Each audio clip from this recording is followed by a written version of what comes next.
Está começando agora o Visceralcast, aqui, Cafeína Visceral. Uma dádiva dos ninjas. Olá pessoas, eu sou o Francês e estou começando aqui mais um Visceralcast e hoje com o tema de RPG novamente, com ele que ainda continua sendo o mestre, Rafael Jaba. O mestre, né? Eu tô desistindo já de ser mestre.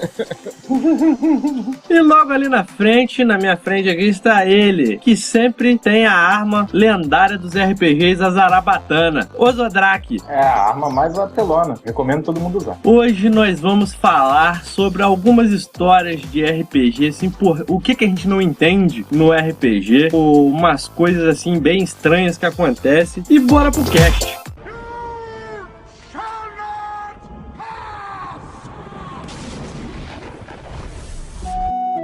Bom, então, galera, a gente vai começar o podcast aqui primeiro perguntando. Perguntando não, é meio que uma afirmação, né?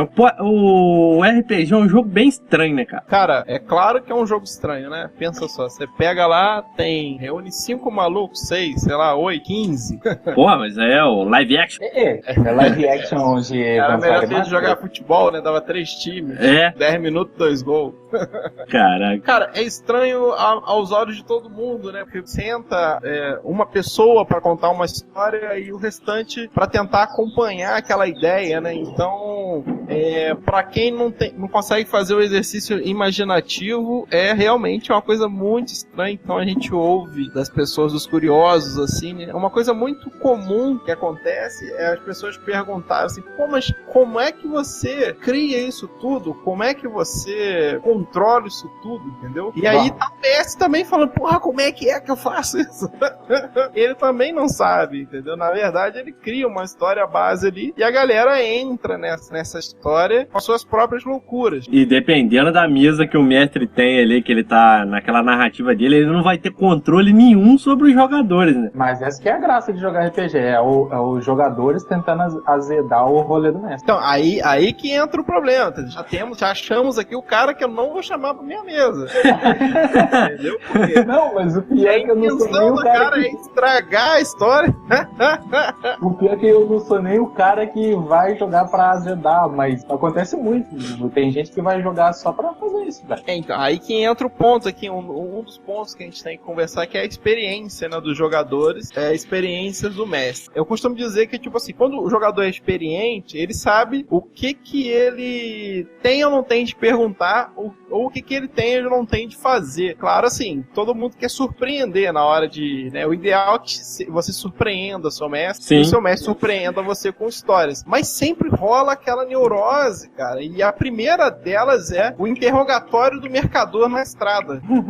E assim, tá todo mundo indo para uma busca através das montanhas, e no meio do caminho o mestre fala, caramba, eu esqueci de fazer aquela parte onde a galera pode comprar alguma coisa, entendeu? Ou então, deixei de dar uma chance deles terem mais alguma informação. E aí o mestre coloca um mercador no meio da estrada, e aí, cara, começa uma paranoia total, porque a galera quer saber o nome, o CPF, se o camarada... Isso aí sempre tem. Vai entrar nos Estados Unidos, entendeu? Não, isso aí sempre tem, cara. Fazer uma entrevista de emprego com o maluco, né? Não, e acontece sempre assim também, igual um exemplo desse no mercador, dependendo da galera que você tá jogando, o mestre tá narrando, que o pessoal tá numa estrada e passou uma carroça. Cara, a galera quer saber quem que tá na carroça, o que tem na carroça. É tipo assim, é só um background que o cara tá dando da onde você tá, o que você tá fazendo, e tem uma galera que ele quer saber até qual que é o nome do cavalo que tá puxando a carroça, né? Pô, os caras parece que trabalham na alfândega, mano. E é isso? Você quer saber a porra toda dos malucos? Não, e é curioso, porque isso vem de uma série de paranoias, né, que o jogador vai pegando conforme ele vai jogando outras mesas. Eu, por exemplo, eu gosto de, às vezes, criar cenas com detalhes, com informações que, às vezes, eu espero que a pessoa pegue ou não, entendeu? Só que aí você fica porque se ele força muito essa barra, a galera começa a ter essa paranoia. E a pior coisa que tem, a pior pergunta que tem pra você acabar com a mesa do seu mestre é o seguinte: todo mundo que tropeçar por você, você pergunta o nome do personagem, entendeu? Não é, tem. Mas qual que é o nome dele ali? Ah, é Jorge. Se o Aí cara você já bota, chamou aí o de- mestre bota o nome de todo mundo de Jorge. Até na menininha que é uma criança. Se o cara é mercador, é porque o nome dele não é, sei lá, Charles, entendeu? É mercador. Se o cara é, você encontrou ali com o ferreiro. Pô, qual o nome do ferreiro? Porra, o mestre não tá nem aí. E aí entra o ponto, né, que é a experiência, né? Um jogador com algum tempo de experiência, ele já tem essa, como eu vou dizer, essa expertise ali, né? Ele sabe, isso aqui de repente não é uma coisa que vai tornar vai ser uma informação fundamental e tudo mais. Por outro lado também, um jogador criativo, né, ele consegue transformar, de repente, um personagem aleatório num aliado, numa coisa no qual ele pode recorrer ali. Pô, aquele cara consertou a minha espada, eu estou passando nessa cidade aqui de novo. Mas aí, quando o jogador faz isso de uma maneira bacana, o mestre realmente coloca um nome. E uma coisa que é interessante nesse papo aqui, né, porque o RPG é um jogo estranho. Porque a galera cobra muito do mestre que ele crie coisa, né? E isso é uma coisa, às vezes, mal explicada. Tem. Deveria o mestre, no início do seu jogo, explicar: olha, vocês também podem criar coisas, né? Só que, assim, a galera mais old school, que joga um hack slash, que joga uma dungeon, aquele jogo mais controlado, mais fechado, eles, às vezes, não querem que essa criação aconteça. Mas quando você tá mestrando e descobre que essa criação, ela, na verdade, faz com que você, como mestre, esteja jogando com o seu jogador, aí você realmente vai se divertir mais como mestre. Porque quando a coisa sai do seu controle ali, naquela situação, e aí o cara cria uma coisa nova, você fala assim: pô, bacana, agora eu estou descobrindo coisas que eles estão colocando no jogo pra mim.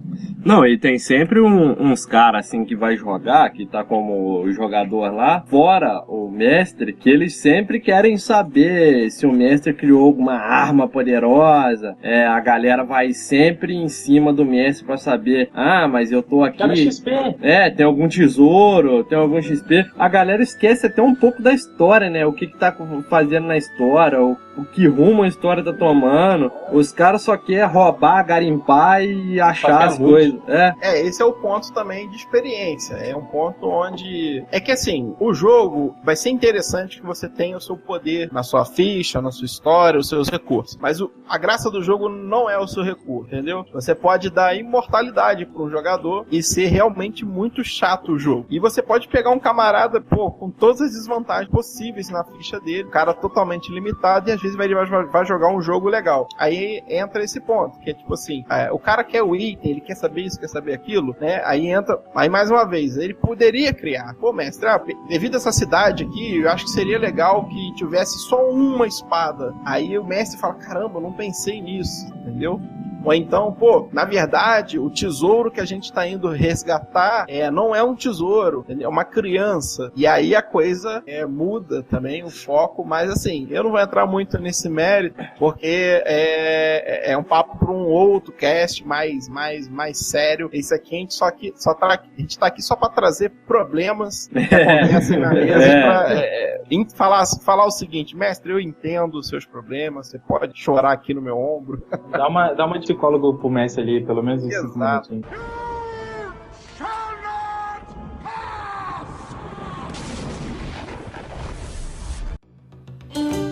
O legal de ter limitação força a criatividade da pessoa. Então você não precisa ter o seu personagem full power pro jogo ficar maneiro. Dá pra você ter um cara meio a bunda ali e desenrolar de boa. Você entrou num ponto aí que eu gosto muito, porque eu, quando eu mestro, eu gosto das duas partes. Eu gosto de mestrar e gosto de jogar. Mas eu, quando eu mestro, eu gosto de incentivar a criatividade do jogador. Porque aí a gente entra num assunto também que é que a gente vai partir agora pra frente um pouco mais, que é o jogador versus o mestre, né? Sempre tem aquele mestre meio chatão, aquele mestre do livro, tem o mestre mais solto e tem o jogador malandrilso, né? O malandrilso de volta aí. Sempre. Não é mesmo? Todas as camadas da sociedade e da galáxia, né? O jogo. Ele, como mestre, ele é bem de boa. Ele só vai te fuder se você fizer merda. Aliás, você que vai vai se fuder porque você fez merda. Não, sim. Mas você como jogador, eu vejo que você gosta de zoar o rolê do mestre, principalmente quando você vê que o mestre é um mestre filho da puta. Aí que você faz questão de fuder o rolê do oponente. Ah, não, cara. Essa questão de eu querer fuder o mestre é o seguinte, porque eu aprendi o RPG de uma forma. Eu sei até se o Jaba, como mestre, ele pode concordar comigo. É criatividade e interpretação. Se o cara ficar preso muito em regra, ele quer ficar achando um artifício, qualquer coisa pra poder limitar os jogadores, aí eu já acho que não é um jogo saudável, porque a parada precisa da criatividade do jogador. Ele vai dar uma situação que o jogador vai ter que pensar de uma forma criativa de sair daquela situação ou resolver, e às vezes o cara até limita nisso, e eu não gosto muito disso. Se o jogo for um jogo que precisa usar dessa mecânica, tipo, tem que andar na linha, tem que fazer isso, não tem uma consequência muito grande, aí o cara me explicando isso antes, eu entendo, beleza, eu sigo. Mas se não tiver isso, for uma parada mais solta, um RPG mais assim, bem ligado na criatividade, aí, eu vou ser o malandrilso da mesa, eu vou querer zoar o rolê todinho. Não só também quando o mestre quer ser muito castiga, né? Quando o mestre quer ser muito castiga. Aí que você fala, não, pera aí, vou usar a porcaria da regra pra zoar o rolê do mestre. Eu vou usar a regra contra a regra. O que vai lembrar é que a regra, cara, ela só é um suporte pra simular, né? Isso é uma coisa que tem que ser lembrada. Sim. É só um guia. De regra, ele simula um ambiente ou uma proposta, ou é uma coisa genérica que simula tudo, né? Tem sistema pra isso, mas ele é um recurso pro mestre. O que o mestre tem que botar na cabeça é que ele tá ali pra criar desafios, e esses desafios têm que ser coisas interessantes, entendeu? Imagina lá que você tá jogando, sei lá, The Witcher, né? E, porra, será que seria interessante que em determinado momento do The Witcher você tivesse que ler um livro de, sei lá, 60 páginas? Dentro do jogo. O cara vai fazer um simulado. Pô, os caras não lê nem aquelas cartinhas que você acha no meio do mapa do Skyrim. Você acha que vai ler 60 páginas? Você tá maluco. Então, e aí, cara, entra o ponto onde que, tipo assim, o meu exemplo é um exemplo bem esdrúxulo, mas esse exemplo esdrúxulo serve exatamente para colocar esse pensamento na cabeça do mestre, que é tipo assim, olha, você cria desafios, você quer que o cara seja criativo com os desafios, e tem situações que os jogadores se colocam também e aquilo se torna um desafio. O importante é que sempre resulte numa coisa legal para o jogo, entendeu? Mas o cara que tá ali para ditar regra e tal, é aquilo que eu sempre falo, tipo assim, existe a mesa que você gosta, e aí eu, por exemplo, eu me transformei em mestre por não ver algumas mesas que eu gostaria de jogar, tipos de história que eu gostaria de jogar. Entendo. E aí, hoje eu já tô chegando num ponto que eu já passei desse ponto das histórias, e agora eu começo a pensar como mexer com a cabeça do jogador. Será que eu vou colocar em pauta um assunto pesado para que o jogador discuta, entendeu? Será que eu vou colocar em pauta ali um problema, de repente é um problema que reflete no dia a dia dos caras? Aí eu já tô num outro ponto, né? Será que eu vou conseguir realmente colocar uma verdadeira cena de medo ou uma verdadeira cena de aventura? Uma coisa muito comum, e agora a gente já pode entrar um pouco nos tópicos, mas é o que? Você tá jogando, você tá lá uma campanha de anos, né? Muitos jogadores de RPG medieval, D&D e tal, e aí os caras são verdadeiros heróis, eles salvaram reinos, salvaram, né, evitaram calamidades, essas coisas, e o cara passa pela rua como se ele fosse mais um mercador, entendeu?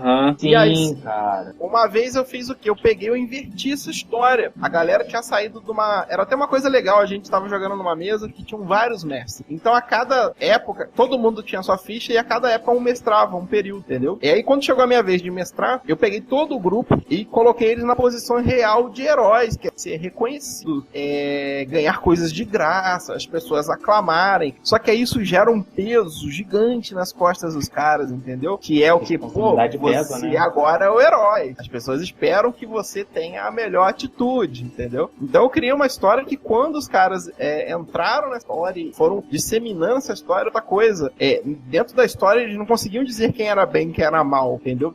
Existiam tantos interesses ali dentro, e aí eu dei na mão deles a opção de tomar uma decisão. Vocês podem ir contra ou a favor, e a história vai continuar. Então, tipo assim, esse é o ponto que que o jogo, ele é muito amplo, mas é interessante que o mestre, ele possa, junto com os jogadores, pensar em coisas alternativas, porque senão você vai ter sempre um problema, uma missão, uma coisa, e não precisa. Você pode fazer uma sessão incrível. Eu lembro que nesse jogo que eu tô relatando pra vocês, a primeira sessão não rolou um dado, e era uns D&D, cara. Aí a galera, caramba, rolou um dado, e o jogo foi maneiraço. Aí eu falei assim, pô, porque vocês jogaram com a ficha de vocês em cima dos números de vocês. Eu não vou fazer nunca vocês rolarem um dado por uma coisa que vocês têm um número alto, entendeu? Se é uma coisa que é banal... Pra eficiência naquilo, pra que ficar rolando dado à toa, né? E aí eu entro no ponto que eu queria, que é o quê? O mestre que faz você rolar pra abrir uma porta. Rapaz... Nossa, é GURPS.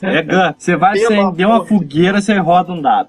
Não, você vai riscar vai riscar um palito de fósforo, você rola um dado aí. Você vai abrir sua mochila. Você vai abrir sua mochila e você rola um dado no GURPS. O que rolou foi o seguinte, o mestre pediu 2 ou 3 rolagens resistidas para que o cara abrisse o mecanismo de uma porta. Aí eu falei, cara, atrás dessa porta ou vai estar os próximos números da loteria, ou vai estar o Cthulhu, tá ligado?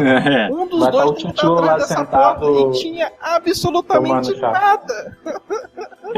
Era só um corredor, né? Era só um corredor. Era uma mesa de vampiro, o cara abriu uma porta e tipo assim, o cara fez um peteleco na porta, né? Quebrada a porta, tá ligado? Aí abriu a sala e a sala era uma sala comum. E um balde d'água. Porra, pelo amor de Deus. Então, aí a gente volta naquele, não é só o jogador que traz problemas, são os mestres também, sim, que às vezes viaja na batatinha, tipo assim, porra, pra que eu vou exigir do cara essa situação? E outra coisa também, é claro, você não pode dar muito essa liberdade. Se o jogador começar a ter essa noção de supercapacidade, ele começa a achar que, tipo assim, se eu sou um grande guerreiro, se eu começar a peitar todo mundo nessa história, eu posso, né? É aquele caso que você tava falando da regra, que às vezes o jogador percebe no sistema que se ele começar a rolar o dado, de repente nada impede ele, por causa dos números que ele tem na ficha. Mas se uma cena tem que prosseguir adiante, o mestre tem aí o veto, né? Que é a regra de ouro de seguir adiante com a história. Sim. Claro que tem que ser pelo bem da história. Porque, por exemplo, uma vez eu tava jogando com um grupo e um dos jogadores fez um guerreiro muito formidável mesmo, muito... As grandes cenas de batalha do jogo aconteciam com esse jogador, aconteciam com esse guerreiro. E deu um certo momento que eles arrumaram um problema no meio do vilarejo e ele queria peitar todos os camponeses. Eu falei, cara, você é um grande guerreiro, você realmente lutaria numa enorme batalha, desde que seja uma coisa 1 versus 1, ou você até versus um número que você consiga. A partir do momento que um vilarejo começa a te cercar e os caras estão decididos a te capturar, eu vou jogar uma rede em cima de você e os caras vão te chamar na bambuzada, entendeu? Eu não vou rolar dado. Eu só vou falar, aconteceu. Com um par de feno. E aí o cara, não, mano, rola o dado aí, o cara tem que tirar mais do que eu. Falei, não, que rola o dado. Vou rolar uma avalanche em cima de vocês que eu vou rolar. Não, porque tem uma galera que esquece também, até mestre às vezes esquece, que é uma coisa chamada consequência, né? Os atos têm que ter consequências. Então, aí eu consigo até dar um exemplo interessante nesse ponto de consequência, é que eu tava narrando uma cena onde um jogador chegou e, um dos personagens da mesa não estava na primeira sessão. Então, na segunda sessão, como ele tinha um background de assassino, e ele não me deu um background, então, olha, eu expliquei pra ele como é que foi a primeira sessão, eu falei, se tem alguma coisa que você quer já entrar junto com o grupo, eu crio um ganchozinho aqui e a gente entra. Aí ele, não, pode criar você. Eu falei, beleza, posso criar crio eu. Então eu criei uma cena onde, já que ele era um assassino, ele tinha sido capturado por um grupo de... Era uma guarnição de soldados elfos, e aqueles caras, assim, muito militar mesmo, tá ligado? Sim. E aí os caras estavam ali com aquela pessoa capturada, e aí veio o grupo. Quando o grupo chega no local, percebe que ela tá capturada, e o grupo tomou uma atitude, lembra, né, que eu tava narrando pra um grupo que era de heróis, né? E aí o cara tomou a atitude de matar 2 guardas, ele se esqueceu que ele tava perto de uma cidade, que existe uma lei, aí ele comecei a pipocar. Comecei a pipocar coisas que não estavam no comum deles, né? Eles estavam acostumados a andar, matei alguém, faz parte da missão, e não é assim, né? Existe a lei, existe os soldados, existe a execução, né? O julgamento, prisão, tudo mais. E aí eu coloquei uma coisa na sessão que foi muito interessante, que é o seguinte, era um Goblin, né? O cara que tomou essa atitude, ele era um Goblin, e para que eles pudessem continuar a missão, eles negociaram com o mercador da cidade. E o cara falou, olha, eu tenho a solução pra vocês. Nessa madrugada, uma pessoa vai chegar na cela, você vai ser retirado e eu resolvo o problema. Pode ser? Ah, pode ser. Só que no grupo tinha um paladino, cara. Ah, entendi. E aí, o que aconteceu na madrugada? A galera deu ok e deram as costas. E o mercador, né, como um bom mercador na minha mão, iria resolver a situação. O que ele fez? Ele catou um outro Goblin, botou no lugar do cara pra ser executado no outro dia, e a galera foi embora e o paladino carregou o resto da história, esse fardo nas costas dele. Uma pessoa inocente. Então, tipo assim, o clima do jogo, olha só, estou falando de uma mesa de D&D, cara, entendeu? Onde a galera geralmente pensa em quão forte eu tô, com a armadura, se minha armadura brilha no escuro, alguma coisa do tipo. Se minha espada canta. E aí não. Vou meter um Xenon aqui na minha ombreira. Meu mini boneco de Mu, né? O bonequinho do Mu. Brilhosão. Aí, porra, a gente coloca outro clima no jogo, entendeu? É um jeito, né, de você, que nem a gente deu o exemplo aqui, ter consequências, né? Ter conquista também, ter como saber o peso da situação.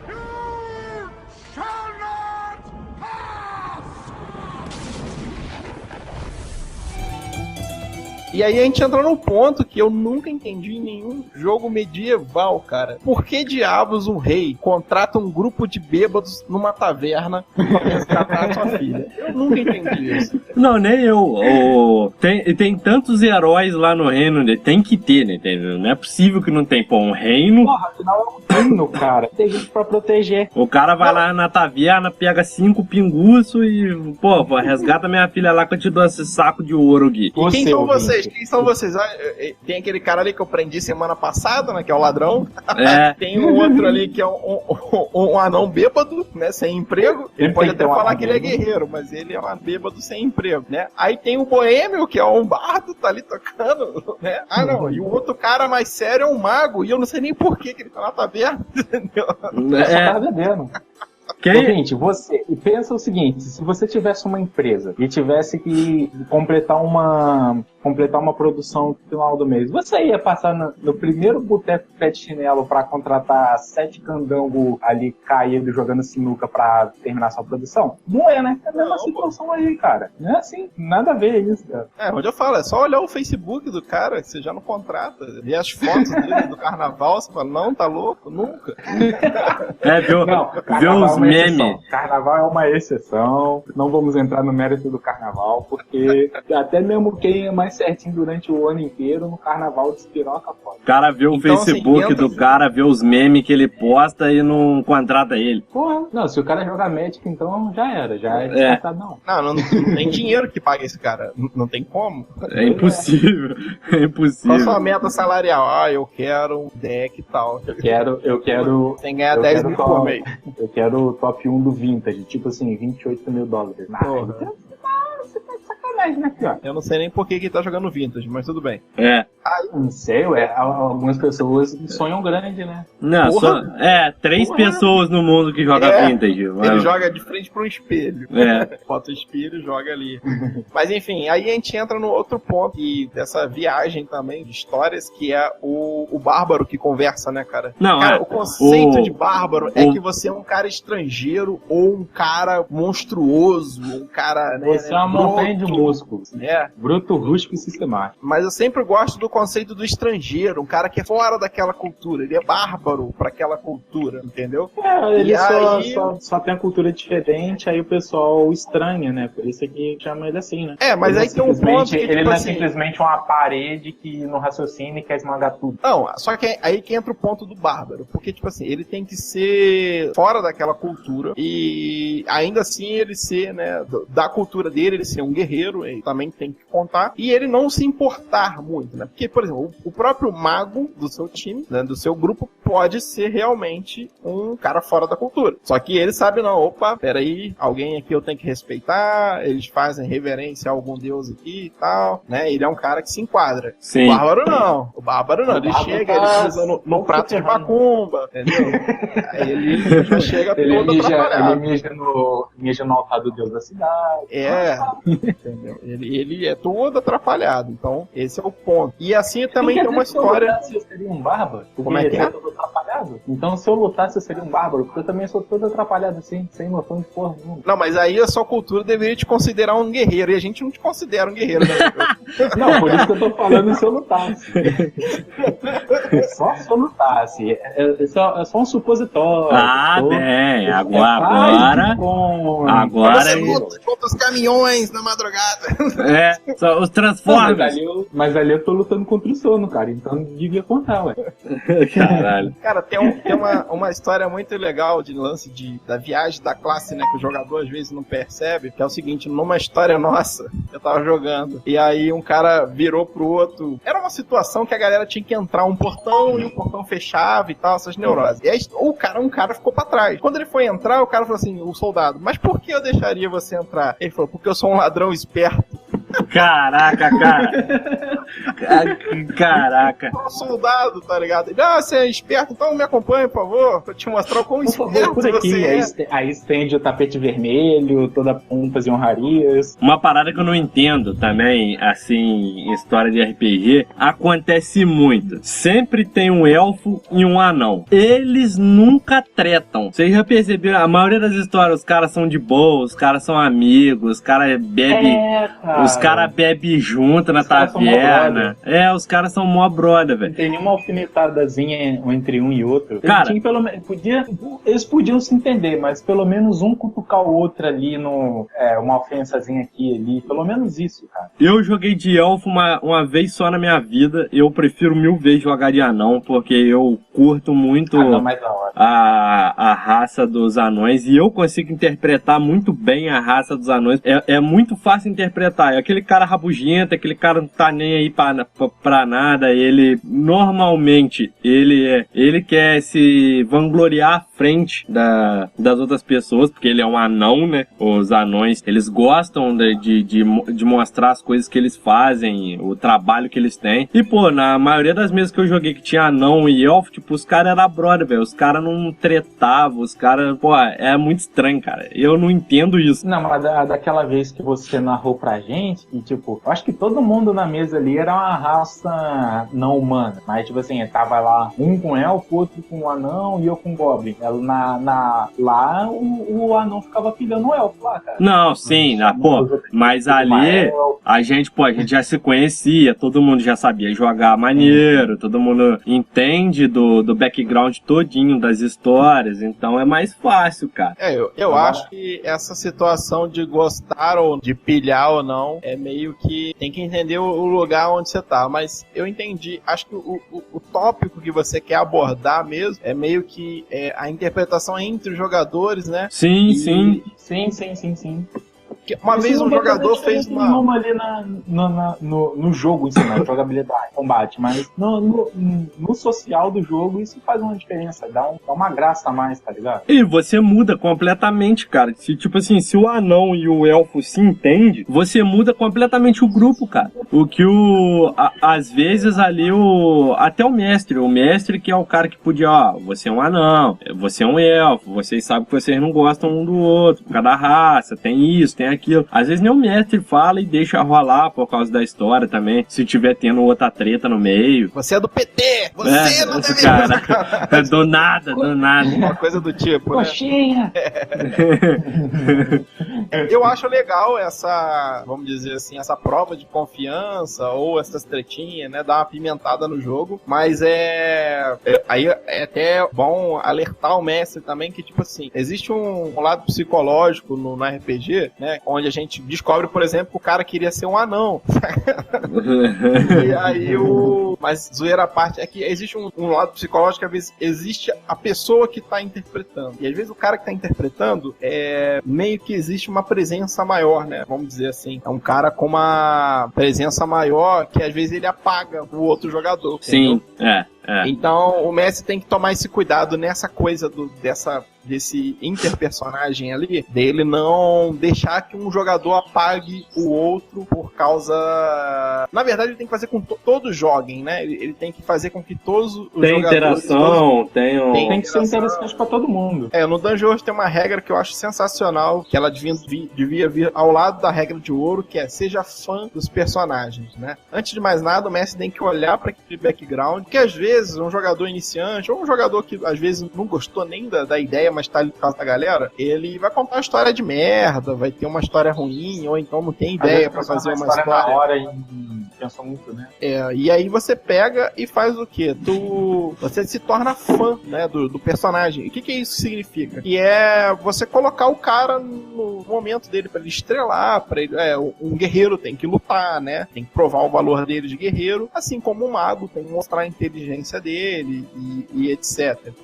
Então, fora o background, às vezes também acontece muito isso. Às vezes um jogador tem um background melhor que o outro, e aí você acaba não dando muita bola pros backgrounds. Então, uma coisa que eu fazia é o seguinte: a cada sessão eu explorava um background, entendeu? A cada sessão, um cara que eu pegava ali, e aquele background naquela sessão seria mais esmiuçado, traria coisa, traria problemas, traria benefícios. A galera ia emergir um pouco no mundo daquele cara ali, seja por flashback, seja por pessoas, seja por itens, seja por qualquer coisa. Então, essa regra do ser fã dos personagens, acho que ela é muito válida, muito interessante pra mesa no geral, cara. Agora, um ponto, assim, o mestre, cara, ele tem que saber pra quem ele entrega a história também, né? Você não vai chamar qualquer um pra jogar, por exemplo, Mago Ascensão. Não, porque Mago já é complicado de entender. Imagine jogar.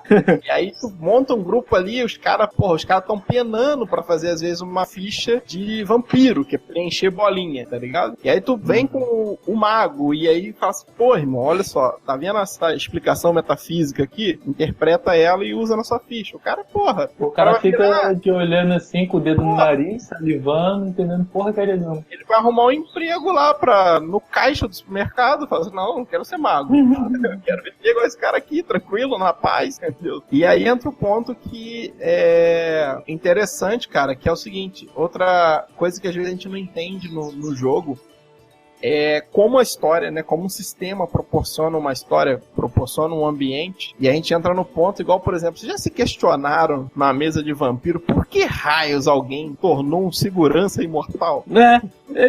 Eu já me perguntei isso já. Eu ia falar isso agora, cara. Você leu em minha mente. Por que esse maldito faz isso? Não, e não é só isso. Você pegar os livros, por exemplo, cara, acho que no livro do Nosferatu tinha um cara, claro que tem um background, é uma coisa bem melhor, eu tô aqui só pra zoar e pilhar, mas... Não é normal. Cara, tinha um cara que era carcereiro. Porra, o cara já era carcereiro, deixa o cara lá, não precisa tornar ele um imortal. E aí tem essas coisas idiotas. Mas é o cara de confiança, né? Então ele quer que o cara dure mais tempo. Carcereiro? É explicação que eu... Não, pode uma rebelião a qualquer momento.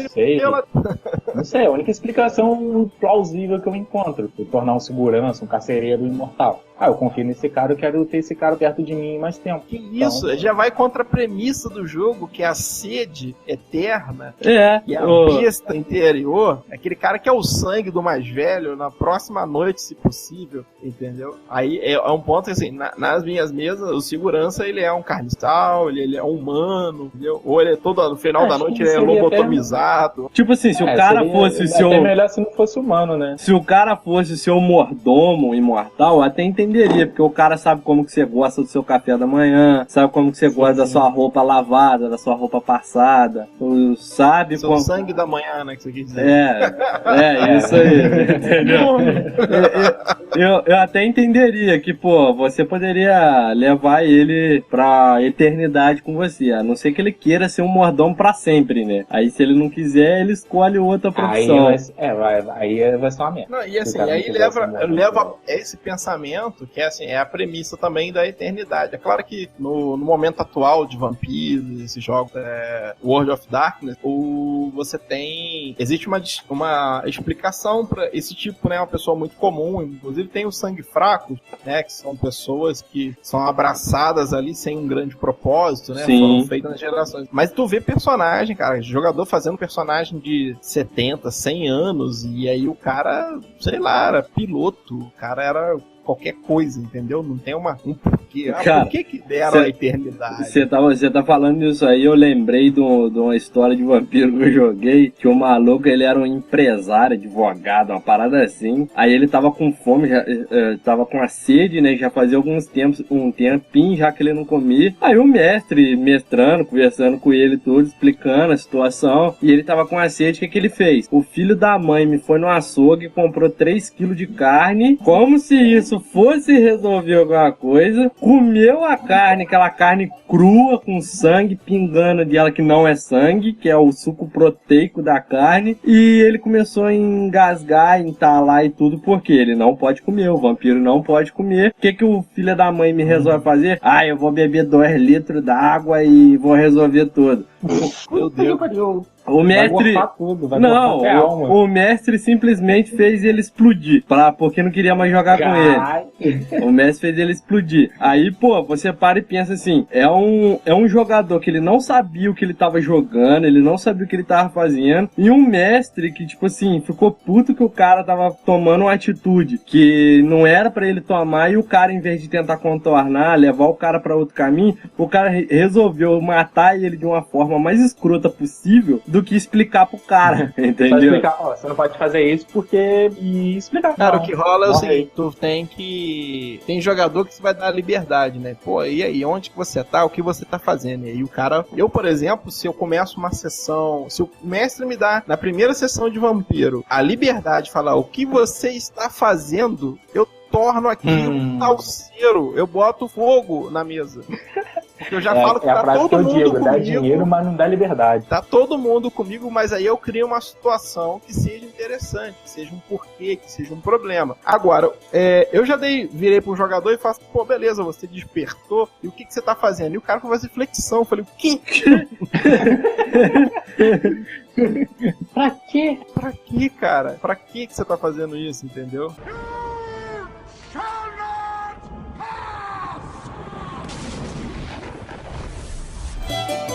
Tem os dois lados do bom senso ali, mas o melhor é que você nunca também deixe que um jogador menos criativo, você vai perceber isso, obviamente, pela ficha, pelas ideias dele ali, pelo background, tanta coisa assim para que ele possa fazer a liberdade dele, do turno dele ali, porque senão ele vai fazer uma coisa sem graça e a galera não tá ali pra isso. E outra coisa, né, cara, tem uma outra regra também bacana de Dungeon World, que é o seguinte: venda a sua mesa. Isso é um conceito que pra mim foi novo, mas novo assim, caramba, agora a minha mente iluminou, que é o quê? Cara, você tem que vender muito bem a ideia pra mesa, né, pra galera que tá ali, tipo, olha, esse jogo aqui é um jogo de aventura, entendeu? Vocês vão se aventurar, vocês vão passar perrengue, vocês vão descobrir coisas, ok. Olha, esse jogo aqui é um jogo de horror, um jogo, né, e aí, assim, quando você for vender essa mesa, vamos falar, você tem um grupo de WhatsApp, você vai tentar atrair a galera que gostou, tipo assim, você chamou lá sua galera, tô fazendo uma mesa de vampiro.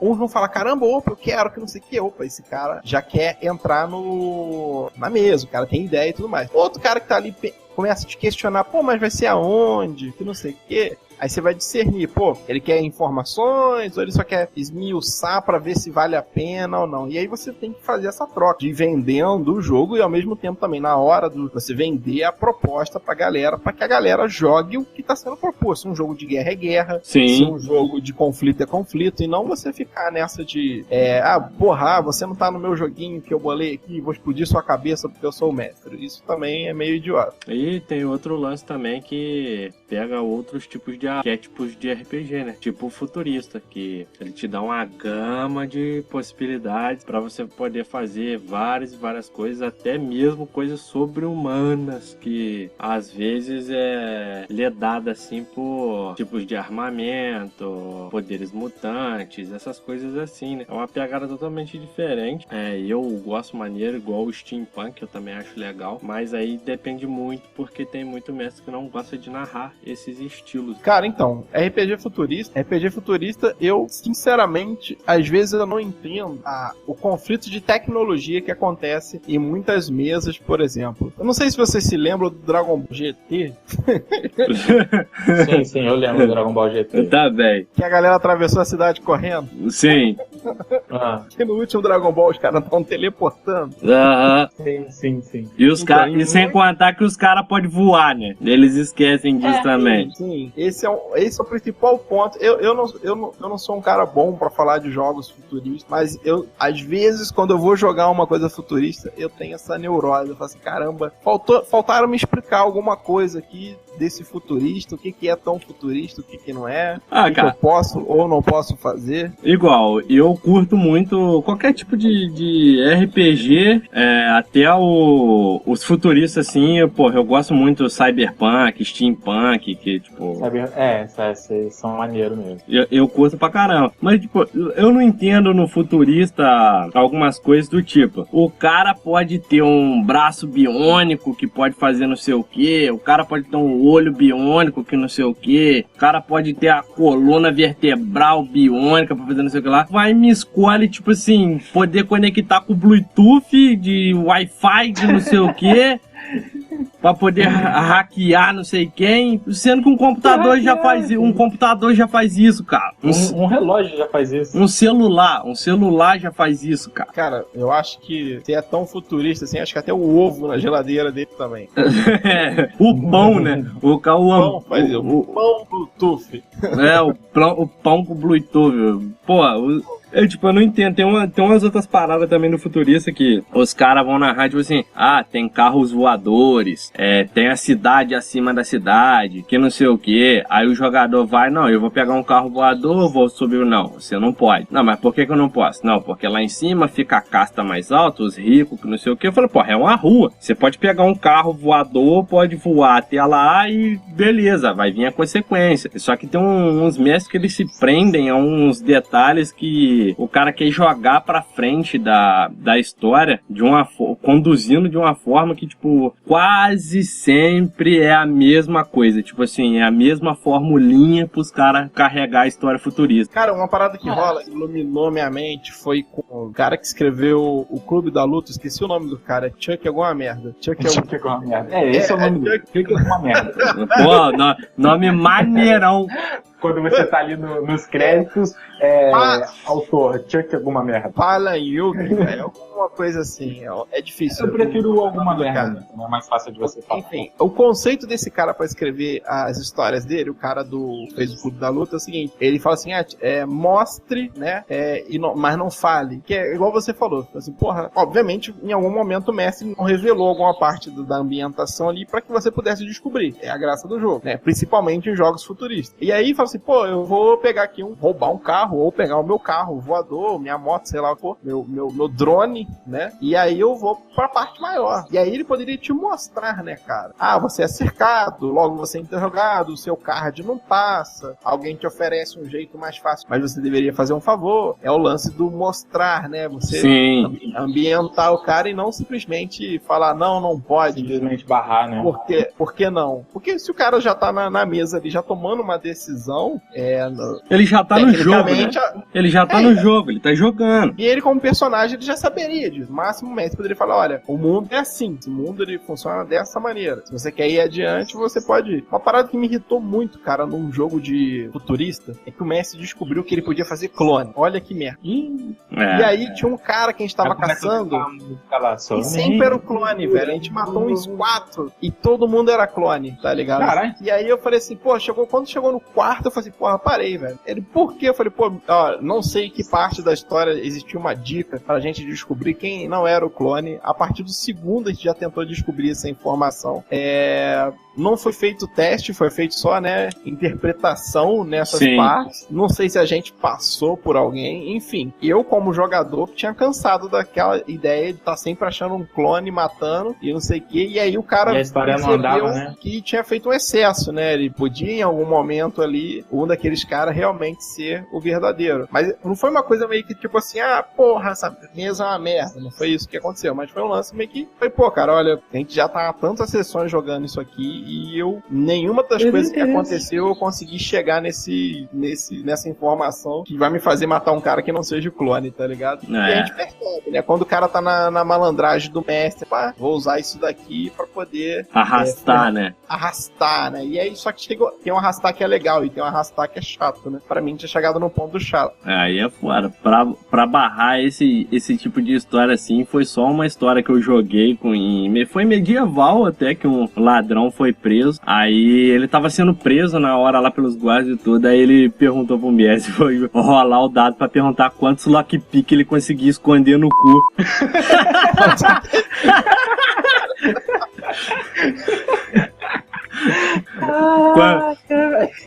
Quantos lockpick ele podia esconder no cu, pô? Nossa, velho. Puta que pariu. Mas, velho, é o tipo de jogador que eu caio nas mesas, entendeu? Aí é complicado. O seu problema são as pessoas, né? O problema do mundo são as pessoas. Cara, agora, uma coisa importante nesse papo todo aqui eu tenho falado já há algum ano atuação, que através dos encontros, através de outras conversas relacionadas a RPG, que é o seguinte, o mestre tem que prestar atenção em duas coisas. Uma é o sistema que ele tem em mãos. Esse sistema não é um sistema muito trabalhoso. Por que isso é importante pensar, cara? Porque, tipo assim, se eu tenho um sistema muito trabalhoso, que eu tenho, 1.200 páginas para ler, para poder entender o sistema, o livro do jogador e um livro de monstros. Ou então, um sistema onde na hora de eu fazer os meus NPCs não tenha um catálogo, não tem esse recurso mais facilitado pro mestre. Porque o mestre, ele tem muito trabalho na casa, tem muita coisa na mão do mestre para ele poder administrar. Então, ou você vai ter que fazer a sessão zero, explicar sistema, a galera poder folhear o livro e nem de sessão, vai ser horas de construção, entendeu? Ou você vai buscar hoje, que tem muitos, uns sistemas mais simples, uns sistemas mais resumidos, que vale mais a interpretação e a jogabilidade do que necessariamente quanta informação tem naquele papel. Para que você também não ocorra, por que eu tô dando toda essa volta? Porque às vezes, na mesa, o mestre usa esses gatilhos, tipo, explodir um jogador, sim. Fazer com que o seu sucesso não aconteça. Porque, na verdade, se o seu sucesso acontecer daquela maneira, você vai destruir uma coisa que ele levou muito tempo construindo. E ele não conseguiu fazer com que aquilo tivesse a cena que ele imaginou, entendeu? Então esse é um desafio. Tipo assim, imagina só, eu construí um super vilão, no qual a galera ficou perseguindo e fugindo durante todo o jogo. E aí, de repente, o Ozodrak, na primeira cena que, tipo assim, agora é eu ou ele, é o grupo ou o cara, vamos ver quem vai se dar bem no final dessa história. O Ozodrak, na primeira rolagem, já matasse o cara. Então o mestre vai ficar naquela, tipo assim, eu não queria isso, eu queria fazer com que ele revelasse um segredo maldito, ou jogasse uma magia, fizesse alguma coisa melhor. E esse é o ponto que primeiro tem a ver com o preparo, né, daquela história, aquilo deveria chegar antes da maneira que você queria, ou então você não quer que aquilo morra porque te deu muito trabalho, né? Um exemplo disso é você pegar um personagem, tipo, se fizer um NPC completo, igual um NPC de... até mesmo de vampiro, um NPC de GURPS, um NPC de D&D, ele dá muito trabalho, cara, se fizerem completinho, todos os poderes e tudo mais. Claro que existem umas fichas resumidas lá no canto do livro, que você poderia usar, e alguns mestres anotam só algumas coisas básicas que ele precisa. Mas existem os sistemas que você nem precisa disso, entendeu? Você só tem os poderes e a vida da criatura, e a coisa flui muito bem. Sem contar que, tipo assim, igual, você pega o Ozodrak, trabalha na madrugada. Não é prostituto, gente, só nem garoto de programa. Só um cara excluso da sociedade. Ele é vigia noturno. Vamos lembrar. Mas tira essas aspas aí que eu sei que você tá fazendo aspa, tá bom? Não tô não. Eu tô vendo isso, hein? Vigia noturno, Ozodrak Twitch, @ se você tiver webcam, enfim. Aí só mandar os donates aí na minha conta do PayPal. PayPal, hein? Aí tu pega o camarada despreparado pra aquela situação ali e tu fala, Ozodrak, agora tu vai ler aí esse livro aqui de 100 páginas pra fazer seu personagem. Por mais que ele tenha experiência, uma hora bate a preguiça, tá ligado? Pô, bate mesmo. Então eu acho que é um dos problemas também. Nunca tem mesa, nunca tem isso, nunca tem aquilo. Geralmente o problema é o sistema. Às vezes o sistema é muito denso, muita informação, muita coisa pra ter que explicar pra todo mundo, a galera tem que preencher. O mestre escolhendo um sistema mais tranquilo, né? Não simples, mas tranquilo, assim, dos jogadores aprenderem ou levarem adiante é melhor, né? E você não precisa de um sistema também totalmente simulacionista. Claro, galera, tipo assim, não interprete que eu não goste do sistema simulacionista. Eu jogo todo tipo de sistema se a história for boa. Agora, não acho necessário, entendeu? Não acho necessário você, por exemplo, bora cavar um buraco. Regra de cavar buraco. Entendeu? Não, aí não dá não. Vamos abrir a mochila, regra de abrir mochila. Regra de abrir mochila, Isso daí é neurose. E qual seria a regra que você usaria pra deixar o cara rolar um dado pra esconder as lockpick no cu? Ele rolaria sex appeal com ocultação.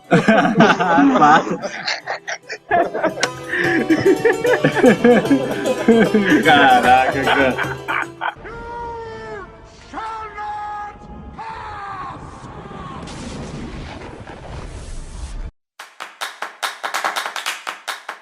Então, galera, a gente vai finalizando o podcast por aqui. Mais um Visceralcast de RPG. Com aí o convidado, mais um. O convidado não, né? Ele já faz parte disso aqui. O Jabba. O convidado permanente pra sempre. Pode deixar seu recadinho aí. Meu recado é: não peça o cara pra rolar dados pra abrir uma porta, entendeu? Nem pra esconder coisas no cu. Também. Não faça isso no jogo, entendeu? Você jogador e esconder as coisas no copo. Não escreva em cima do livro também. O cara pega uma ficha, seu livro novinho, apoia e rabisque seu livro por cima. Não pinte as figuras do livro. Isso também. Eu nunca vi não, mas já ouvi falar nessa... Eu tenho um livro aqui de lobisomem que eu emprestei pra um cara e ele devolveu com os lobisomem pintados. Eu fiquei putaço. É um artista. O seu lobisomem não é aquele capa furada não, né? É o que tem a marca do arranhão? É esse mesmo. Então não preciso deixar recado nenhum pra galera. Meu recado é esse: não seja um cara triste que nem ele. Vai vendo aí. E você, Zodrak, pode deixar aí seu recadinho aí pra galera aí, pros ouvintes? Ok, canal no YouTube Zodrak Joga, dá umas olhadinhas lá, tem uns decks meio retardados. Twitch e Instagram é @f_Zodrak. E eu também tô na Twitch fazendo umas lives também, que é twitch.tv /Zodrak_. E é isso. Então a gente vai ficando por aqui, galera. Se você Ele também tá no Xvideos. No Pornhub. Não, no Xvideos eu não tô não, tô no Pornhub. Ele tá no Pornhub. Ele faz live todo domingo lá. Câmera privê.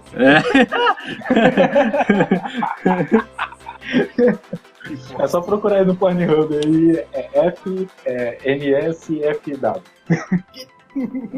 Que? Então finalizou aqui, porque senão essa pilha vai acabar. Vai ser infinita. Segue lá o Cafeína Visceral nas redes sociais, no Twitter, no Instagram, @Cafeína Visceral. Tem o Visceralcast também. Estamos no Spotify agora. Galera, isso aí. Muito bem. Estamos no Spotify. Tem o blog também do Cafeína, Visceral /blogspot.com. E tem lá o WordPress lá, que é o site do nosso podcast também, que é o Visceralcast /WordPress, que você pode visitar lá também, se você não quiser ouvir no Spotify. Estamos nas maiorias dos agregadores também de podcast. E é isso aí. Visceralcast vai ficando por aqui. Valeu, falou!